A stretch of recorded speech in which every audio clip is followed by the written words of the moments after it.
2025년 10월 온 국민이 풍요로운 추석 연휴의 시작을 맞이하며 잠시 일상의 짐을 내려놓았을 그때 KBO 리그의 뜨거운 열기를 스튜디오 안으로 가져와 스포츠 예능의 새로운 지평을 열었던 두 프로그램 불꽃야구와 최강야구 사이에 숨막히는 법적 공방이 예상치 못한 파이어볼 속보로 터져 나왔습니다.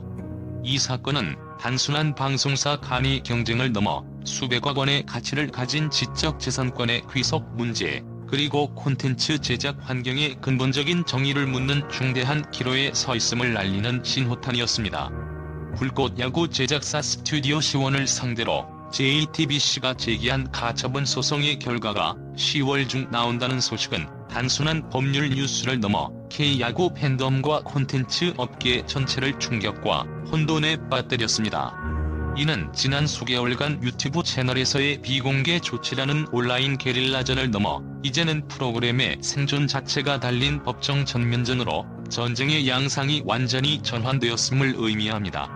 이 중대한 법적 판결은 향후 한국 콘텐츠 산업 전반의 제작 관행, IP 권리 행사 범위, 그리고 핵심 인력의 이동 자유도에 결정적인 선례를 남기게 될 것이기에 우리는 이 충격적인 사건의 전말과 그 의미를 심층적으로 분석해야 할 필요가 있습니다. 이 사건이 K야구 팬들에게 충격적으로 다가온 첫 번째 이유는 바로 속보가 터져 나온 시점의 의도성과 초기 보도의 편향성 논란 때문이었습니다. 10월 3일 민족 대명절인 추석 연휴가 막 시작되는 시점의 특정 언론 매체에서 단독 보도가 나왔고, 이는 대중의 정보 접근성이 떨어지고 이슈 확산이 가장 빠르면서도 통제가 어려운 연휴를 노린 듯한 계산된 타이밍이라는 분석이 지배적입니다. 이배형 속보는 가처분 신청 자체의 중대성 외에도 초기 기사에 JTBC의 유리한 시각이 명확하게 반영되었다는 의혹을 낳으며 논란을 가중시켰습니다. 실제로 해당 기자는 과거에도 불꽃야구보다는 JTBC의 입장을 대변하는 기사를 주로 작성해왔다는 평판이 있었으며, 특히 기사 말미에 프로그램의 IP는 본래 방송사에 있다, 불꽃야구는 여론전을 펼친다는 등 기자의 개인적 해석이 강하게 개입된 논평을 덧붙인 것은 전문 언론의 중립성에 대한 의문을 제기하기 충분했습니다. 더 나아가 초기 보도에는 일부 사실관계 오류가 포함되어 초기 독자들에게 혼란을 야기했습니다. 기사에서는 불꽃야구의 일부 영상만 비공개되었다고 기술했지만 실제로는 1회부터 22회까지 모든 영상이 JTBC의 저작권 신고로 인해 이미 비공개된 상황이었습니다. 이러한 정보의 왜곡 또는 축소는 JTBC 측의 입장을 옹호하고 불꽃야구 제작사 측을 비판하는 여론을 형성하려는 의도가 아니었는지 의심을 샀으며, 결국 다른 언론사들의 후속 보도가 나오기까지 반나절 동안 팬덤 내에서는 정보의 진위를 두고 극심한 혼선이 빚어졌습니다. 이처럼 중대한 법적 절차가 시작되는 순간 정보의 첫 피치가 편향성을 띠었다는 사실 자체가 이번 사건의 충격적인 주목도를 높이는 핵심 요인이었습니다. 이는 단순한 뉴스 보도를 넘어 콘텐츠 제작과 관련된 분쟁에서 언론 매체의 역할과 중립성이 얼마나 중요하며 대중이 정보를 판단하는 데 있어 얼마나 큰 영향을 미치는지를 여실히 보여주는 사례로 기록될 것입니다. 이번 가처분 소송의 소식이 충격적인 두 번째 이유는 이 법적 절차가 불꽃야구라는 프로그램의 존폐 자체를 결정지을 수 있는 치명적인 무게를 가지고 있기 때문입니다. 가처분이란 본안 소송의 최종 판결이 나오기 전까지 당사자가 입을 수 있는 급박한 손해를 막기 위해 법원이 임시로 내리는 결정으로, 만약 법원이 JTBC의 주장을 인용할 경우 불꽃야구는 즉시 모든 형태의 제작 및 배포 행위를 중단해야 하는 상황에 놓이게 됩니다. 이는 프로그램의 간판을 내리고 수많은 제작진의 일자리가 위협받으며 이미 계약된 선수들과 스폰서십 관계까지 모두 일시에 파기되어야 하는 사망 선고와 다름없습니다. 반면 법원이 가처분 신청을 기각한다면 불꽃야구 측은 제작을 지속할 수 있는 법적 안정성을 확보하게 되며, 동시에 지난 5월부터 이어진 유튜브 영상 비공개 문제 등 JTBC의 콘텐츠 유통 방해 행위로부터 법적으로 자유로워질 수 있는 강력한 무기를 얻게 됩니다. 이는 제작사 스튜디오 C1이 공식적인 법적 절차가 아닌 시스템을 통한 유통방해라며 비판했던 상황을 역전시킬 수 있는 기회입니다. 이 소송은 단순히 한 프로그램의 방영 여부를 넘어서 누가 이 프로그램의 지적재산권을 실질적으로 소유하는가에 대한 한국 법원의 첫 번째 명확한 판례가 될 가능성이 높습니다.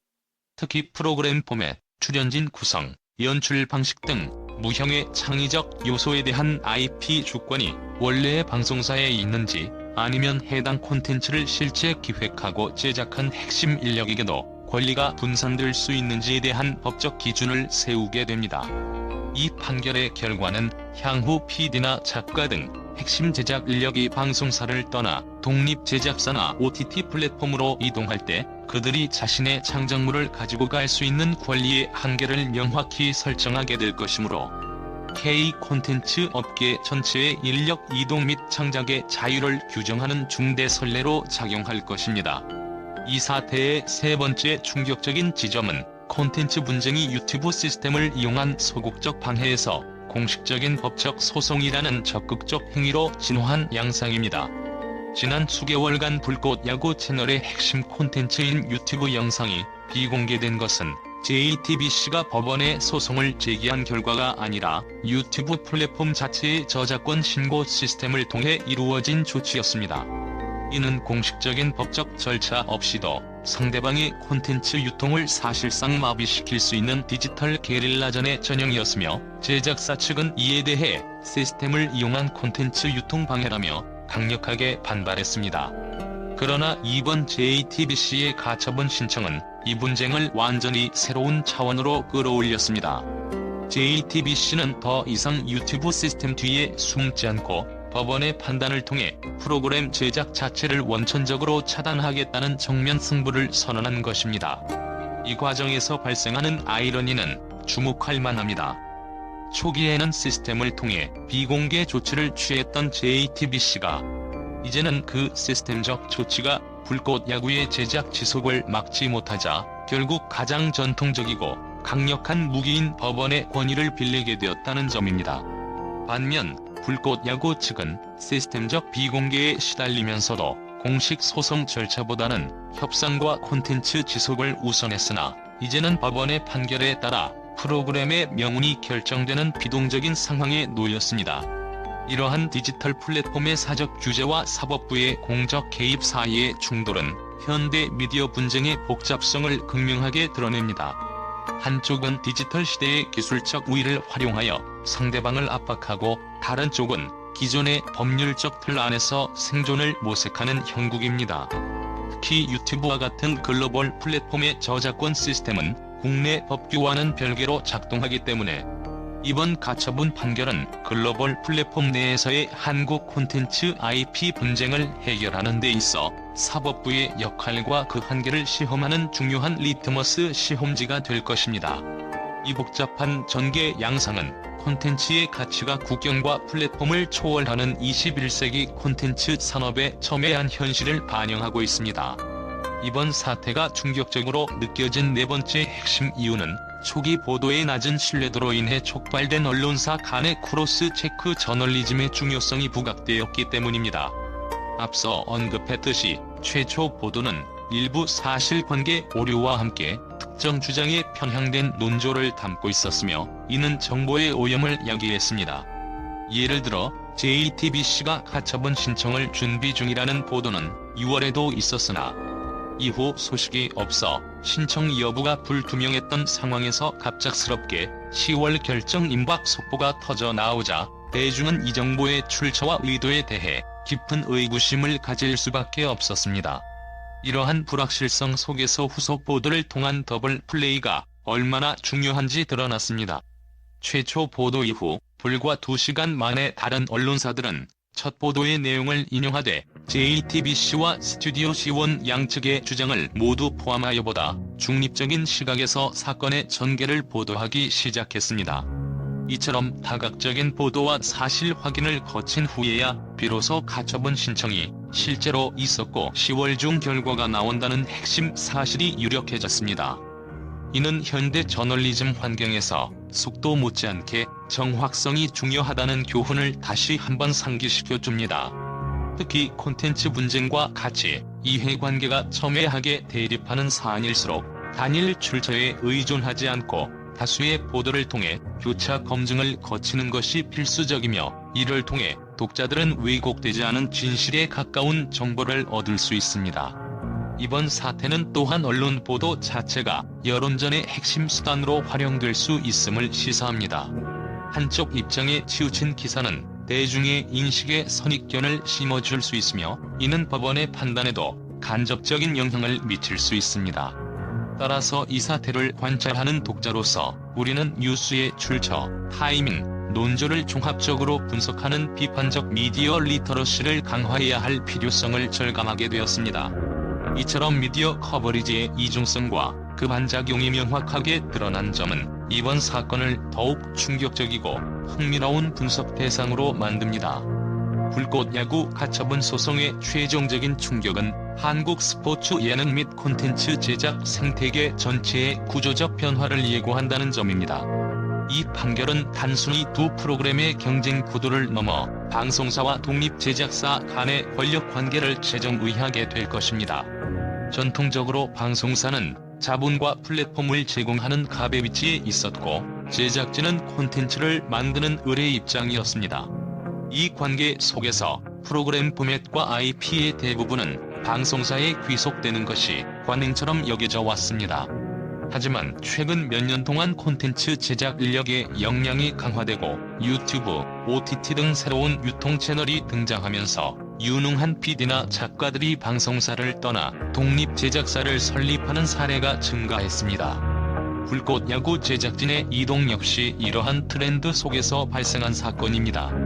만약 법원이 JTBC에 손을 들어주어 가처분을 인용한다면 이는 핵심 제작 인력이 방송사를 이탈할지라도 프로그램의 DNA를 구성하는 창의적 요소는 원 소속 방송사의 IP에 강하게 묶여있다는 강력한 선례를 남기게 됩니다.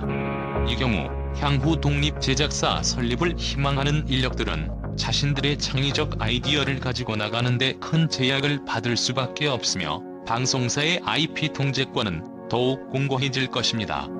반대로 가처분이 기각된다면 제작 의도와 포맷의 유사성이 인정되더라도 제작 주체와 IP가 독립적으로 운영될 수 있는 여지가 확대됩니다.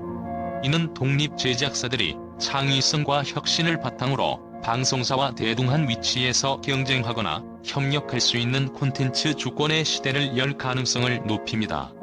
K-스포츠 예능 시장은 최강 야구의 성공 이후 유사 포맷의 기획이 쏟아져 나오는 격전지가 되었는데, 이번 10월 판결은 어디까지가 모방이고 어디부터가 새로운 창작인가에 대한 법적 잣대를 제시함으로써 이 시장의 질서를 확립하는 기준점이 될 것입니다.